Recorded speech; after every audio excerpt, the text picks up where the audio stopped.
अस्सलाम वालेकुम स्टूडेंट, उम्मीद है आप लोग खैरियत से होंगे। ये हमारा प्रैक्टिकल है और इस प्रैक्टिकल का नाम है to verify Newton's law of cooling.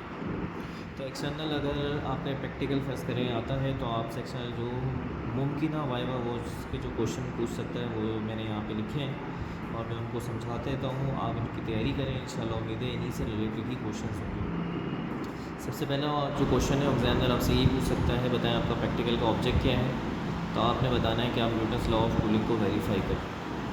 फिर वो आपसे दूसरा सवाल शायद ये कर सकता है, बताएं न्यूटन्स लॉ ऑफ कूलिंग क्या होता है। तो न्यूटन्स लॉ ऑफ कूलिंग होता है rate of cooling of hot body directly proportional with the difference of temperature of hot body and सम।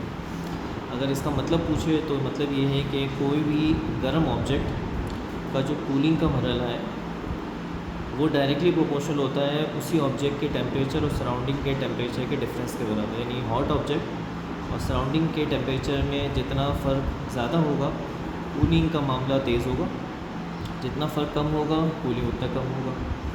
तो आपसे तीसरा सवाल ये पूछ सकता है कि बताएं आप लॉ ऑफ कूलिंग को इस प्रैक्टिकल में वेरीफाई कर कैसे रहे हैं। तो इसको दो तरीके हैं, एक तो कूलिंग कांस्टेंट निकाल के जिसकी वैल्यू नियरर एक दूसरे के बराबर बराबर आती होती है, और दूसरा एक ग्राफ प्लॉट करके जो कि टाइम और टेम्परेचर के दरमियान है। फिर वो आपसे सवाल कर सकता है, बताएं कूलिंग कांस्टेंट की यूनिट क्या है। तो इसका जो फार्मूला हमारे पास प्रैक्टिकल में मौजूद है उसके हिसाब से तो इसकी कोई यूनिट नहीं बनती, लेकिन प्रैक्टिकल के अंदर इसकी यूनिट पर मिनट यूज़ की गई है। आप यूनिट ना भी लगाएं तब भी फ़र्क नहीं पड़ेगा। इसका जो ग्राफ बनता है वो इस तरह का बनता है, और ये ग्राफ क्या दिखाता है, ये जो कर्व ग्राफ नज़र आ रहा है जिसमें टाइम एक्स एक्सिस पर और टेम्परेचर वाई एक्सिस पर। तो ये कर्व आपको ये दिखा रहा है कि जैसे जैसे आप यहाँ से टाइम बढ़ता रहेगा ये टेम्परेचर नीचे की तरफ आ रहा है, मतलब कूलिंग हो रही है। और आहिस्ता आहिस्ता करके ये ग्राफ जिस तरह नज़र आ रहा है ऐसा नहीं होता, थोड़ा सा और यूँ करके होने लग जाता है, कूलिंग का मरहला स्लो हो जाता है।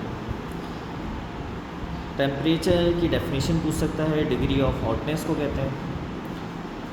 सिंपल सी तारीफ़ें बस बतानी है, इसके अलावा वो आपको बहुत ज़्यादा हो सकता नहीं पूरे देगा। यूनिट ऑफ टेम्परेचर केल्विन होती है, केल्विन से सेल्सियस और सेल्सियस से केल्विन में जाने का तरीका।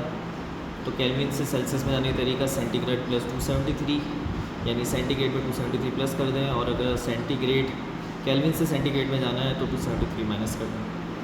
हॉट बॉडी और सराउंडिंग जो टेम्परेचर है उसमें हॉट बॉडी और सराउंडिंग टेम्परेचर में कितने का एटलीस्ट फ़र्क होना चाहिए, 40 डिग्री सेंटीग्रेड का फ़र्क होना चाहिए। यानी जो हॉट ऑब्जेक्ट है और सराउंडिंग टेम्परेचर है वो तकरीबन 40 डिग्री सेंटीग्रेड। इसके अलावा थर्मामीटर की लीस्ट काउंट पूछ सकता है 0.5 डिग्री सेंटीग्रेड। इन वाइवा वॉश के क्वेश्चंस की अगर आप तैयारी कर लें तो इंशाल्लाह मामला बेहतर होंगे। इसको रोक कर स्क्रीनशॉट लेके तैयारी आप सवाल भी नोट कर सकते हैं।